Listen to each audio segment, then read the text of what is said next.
We are talking with Rabbi Leib Tropper, and today's subject, Rabbi Leib, is the notion, the concept of mitzvah observance, recognizing its primacy in the world of Torah. Many people think that Torah is the be-all and end-all, which in fact it is, but somehow place a secondary importance on the observance of mitzvahs when we know that's really not the way it's supposed to be. Can you help us understand this concept?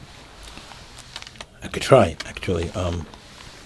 There are indications in the Chazal that Torah is the most important and the highest act of devotion to HaKadosh Baruch Hu. We mean Torah means studying of Torah. Kol chafatzecha leyishvu bo. The Chazal say that nothing is equal to the davar echad min HaTorah. And Talmud Torah keneged kulam. Tells us all the time, Mishnah and Pei, we learn that. Talmud Torah keneged kulam. Talmud Torah weighs itself against all other mitzvahs. However, there's a caveat here that's very, very important.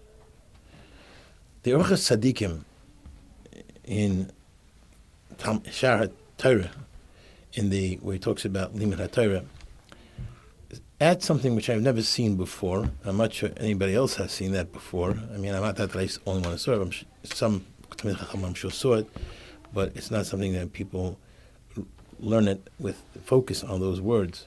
The Orchos Tzadikim writes that Talmud Torah keneged kulam. Talmud Torah weighs itself against all other mitzvahs. All other mitzvahs. So it's Taryag mitzvahs or Taryab mitzvahs against Talmud Torah. That's only if the Torah is almenas lekayem, in order to fulfill the mitzvahs. But if Yadas is, I'm going to immerse myself in learning, I don't care about mitzvahs, it's not secondary, it's secondary to me, then there's no Talmud Torah keneged kulam. So, in a sense, it would argue with people, Gedolei Yisrael, like the Chassam Sofer even, that Torah has independent value. The Orchos Tzadikim is saying that it doesn't have an independent value. It is only valuable as much as almanas, lasos, it's with the condition and understanding that you will observe the mitzvahs. If a person walks out of a halacha shir in Hilchos Sukkah and goes to buy a lulav and an esrog and put up a sukkah, he does it with a b'diavad, then he's not really, that's not Talmud Torah keneged kulam. That is not what the Chazal meant at all. The Gemara says also, two places at least, the Gemara says, Kala omer ein li ela Torah, afilu Torah ein li. If a person says, all I have in my life is Torah, I'm dalal amashal halacha, no mitzvahs, no ma'asim tovim. I mean, it's important, but it's not as important. Torah, so I'll really just go in and out of a mitzvah and stick with the Torah. Kala omer ein li ela Torah, afilu Torah ein li. Even Torah he doesn't have. The Gemara says like this, there was a Tropper Rabbi Kiva, the Gemara says, what's bigger, Maaseh Gadol or Talmud Torah's Gadol? What's more significant? Actions, deeds, or Talmud Torah? So they came to a conclusion. Gadol Talmud shemei v'lidei Maaseh. Right? So Talmud is bigger than learning because it brings to Maaseh. Then it appears that Maaseh is bigger, the deed is bigger.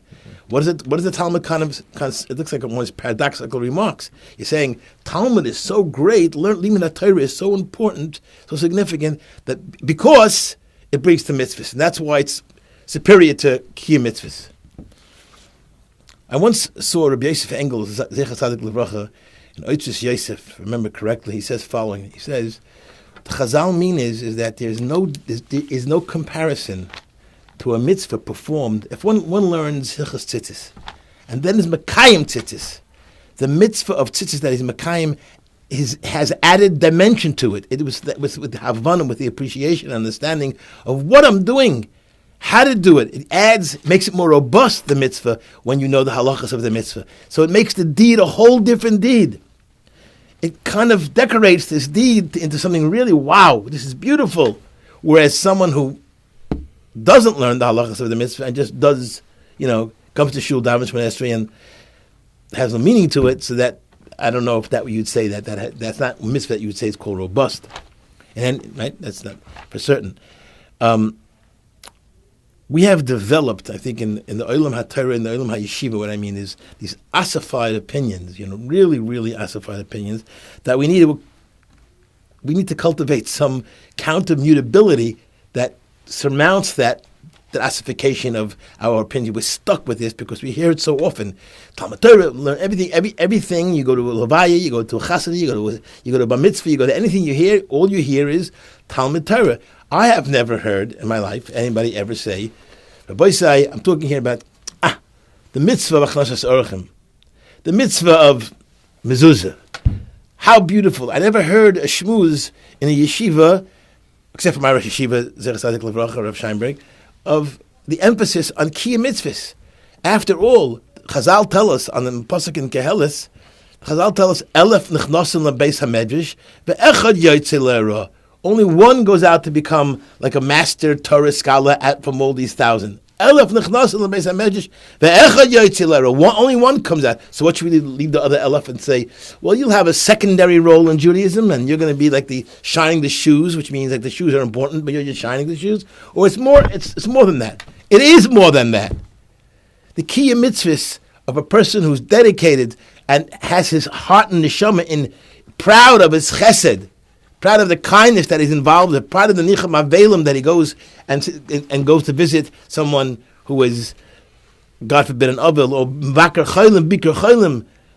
How much greater could that particular person who doesn't have the ability to sit and learn, and doesn't have the strength to sit and learn, doesn't have the time to sit and learn, and he wants to dedicate his life to mitzvahs, chesed, askanus, whatever it may be, and we don't value that. We don't talk about it. We don't emphasize the importance of that. The Gemara Bava Basra Daf Yud, we all know that the Gemara Bava Basra Daf Yud, I'm sure the Gemara says that what will bring Mashiach, there's two things, Torah and chesed. Tzedakah. Ein Yushalayim nifz ela b'tzedakah. It doesn't say Talmud Torah, it says tzedakah. Shenemar v'shaveh b'tzedakah. Two things in the end of the generations which will count the most. Yes, it's Torah, but it has to be chesed. It can be chesed without Torah, but it can't be Torah without chesed, because we said before, kol aimer ein li ela Torah, v'lo Torah ein li. Can there be chesed without Torah if somebody doesn't know the halachas of chesed? They can be, but it's not as robust. It's kind of like really anemic when it's chesed without learning the halachas of chesed and learning the agadita about chesed. I'm not saying you need to be involved in like the big sugis of chesed, but getting inspiration from the Limud HaTorah about chesed, about mitzvahs, about performing, how to perform the mitzvahs and the meaning of the mitzvah. I had a situation, a story that took place in Philadelphia years ago. My wife remembers, she actually was there. It was in a place, forgot. Well, there were a lot of places, part of Philadelphia, with a lot of lawyers and accountants. I was asked to speak, and the topic was death and then what. And I guess the message that I felt was important is to realize that in Judaism, death is not a period. You die and then it's over. Death is a comma. You die and then you go on to the next place in Olam Haba.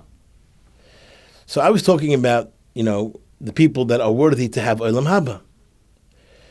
And I focused actually on the people who are not worthy to have Olam Haba. And one of them is Amal ben Panei Chaveroi. Somebody embarrasses somebody, then he can't even apply in public. He can't even apply to go to Olam Haba. Unless he asks Mechila, of course, from that person who he embarrassed or he hurt. So one young man who was I guess he was a lawyer, raises his hand, says to me, Rabbi Tropper, I was once in yeshiva, and I enjoyed being in yeshiva, but then after I stopped enjoying it, I felt the Gemara was just so boring. It was so boring. I'll never forget this, Peretz. So I said to him, could I share with this crowd here what you were learning? And he says, okay, sure. I was learning Elu Metzias and Baba Metzia. I said, well, the crowd here mostly doesn't know what Elu Metzias is, what Baba Metzia is. Let me explain to them. There's a story about this little chapter called Elu Metzias. An old woman had an antique gift from her great-grandmother. a scarf. It was the most precious thing that she had and valued in her home. She went to a wedding one night, and she took off a coat and a scarf and put it down in the right place. And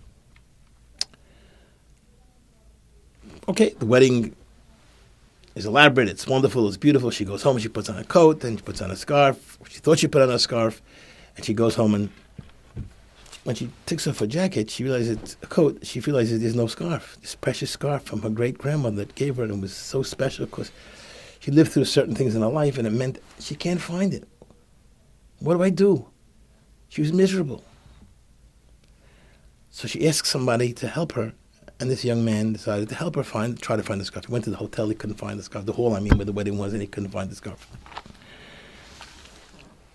And finally, he lost the scarf. A man walking next day morning going to the bus to work, and he sees the scarf on the floor. He picks it up, stuffs it in his pocket because he's running catching a bus to go to work. He comes home that night, looks at his pockets, all his papers and messages, and he pulls out the scarf and it says, Goldberger. Go through the phone with Goldbergers. Come on, you know what it's like, parents, like Mamash, it's a Gewalt. How do you go through a whole bunch of Goldbergers? So he tries to call this Goldberger and that Goldberger. This is busy, his phone's disconnected, the other phone, nobody answers, and the other phone's busy again, and over, constantly. So he's got 2 days in a row he's doing this, spending 2 hours at night trying to find this Goldberger who owns this thing. Finally, he sees a Goldberger at a close address to his home, and he figured, maybe I'll just walk over there. It's like 4 houses from him. In the phone book, it just had the number that was 4 houses from him. So he goes over to this lady's home, knocks on the door, has a scarf in his hand, over his hand. His wife is, he opens the door and she sees the scarf. She almost like had this dancing heart that wanted to embrace him. I can't believe you found this scarf. You know how precious this is to me. Old man, old woman, frail woman. He made her happy. That's what Elu Metzias is about. Making another person happy by returning their lost article. It's an amazing thing to think of it that way. And as I was telling him that, waters were streaming down his eyes. And he said, my Rabbi would have explained to me that that's what I'm learning. That's what I'm learning about how to make another person happy. It would have been a whole different Masechta Bava Metzia. Mm-hmm. It wouldn't have been just steiging with a Ketzoyser of this. It would have been a whole different Masechta to me. It's about Kiyum Mitzvahs. It's about doing the mitzvah right. It's about doing it to make somebody happy. Kiyum Mitzvahs has such meaning and such value, which it's under-stressed in the yeshivas. I'm not, chas v'shalom, making any comments, denigrating comments, or anything, chas v'shalom, the smallest remark that's against the yeshiva. I'm just telling you how important it is that we stress Kiyum Mitzvahs and the value of a person who knows how to be mechaber his father, as we've spread the stories of people I mentioned to you in the previous YouTubes about, what's his name? Tabach Hananas, right? And Midget Butcher, Nanas HaTabach, right? And then the person who was Zeichet, Yesi Ben Elam, who was Zeichet to be his partner in Elam Haba, because of a mitzvah of Kibbut Avaim. The Gemara says like this. The Gemara says in all of Shas, and we learn it from the pasuk of V'lechtecha v'derech, v'lechas didoch. That if a person is involved in the mitzvah, oisik b'mitzvah, pater min ha-mitzvah. If you're engaged and involved in a mitzvah, you're exempt from another mitzvah. So the Rishonim say as follows: that doesn't apply when you're involved in Talmud Torah. When you're involved in Talmud Torah, you're not pater from another mitzvah. No, you're not pater from another mitzvah. When you're involved in Talmud Torah, does not mean you're pater from Megillah, not mean you're pater from any other positive commandment in the Torah. Why? Obvious. Because the whole purpose of Talmud Torah is to do mitzvahs. How could you be exempt from the purpose of what you're learning? That makes you oisik b'mitzvah pater min ha-mitzvah. That would be ridiculous, right? That would be, so that klal, that rule throughout Shas applies everywhere but with kiyum ha-mitzvahs. Right? except for Talmud Torah. Except for the Talmud Torah. Learning Torah does not exempt one from key mitzvahs. If you're involved in tzitzis, if you're involved in tefillin, if you're involved in something else, if you're involved in burying a mace, a Mishnah brachas, a chayfer kever l'mace, potter min kriyishma. If you're digging a grave for to bury a dead person, you're potter from kriyishma. Why? Because you're oisik b'mitzvah. So somebody who assists in that is doing a tremendous mitzvah. We need to go and strengthen those people who are adopting mitzvahs in their life. And has how the significance and the equalness that it has to Talmud Torah on some level. Though the Chazal say, Talmud Torah keneged kulam, doesn't mean to the exclusion of key mitzvahs. And key mitzvahs should be applauded. When children do mitzvahs, when older people do mitzvahs, we should salute them. And the Gemara says in Shabbos about somebody who stood up for another person because he was a person who used to do mitzvahs all the time. In fact, the Tas Paskins that way the halacha l'maisa, that while a person is doing a mitzvah, running in the room doing a mitzvah, you must stand up for him. Learn bring a raya for Mishnah Bikurim. So I just wanted, I think that's a very important concept to stress. The depression that's caused to people who feel secondary in life to everybody else in Klal Yisrael is what like Kierkegaard calls it the hysteria of the spirit. Depression is the hysteria of the spirit, and to have somebody be kind of hysterical about his own ruchnius, his own spirit that motivates him to do mitzvahs, I don't think really is what the Eibishter wants. Thank you very much. Thank you, Rabbi Leib Tropper.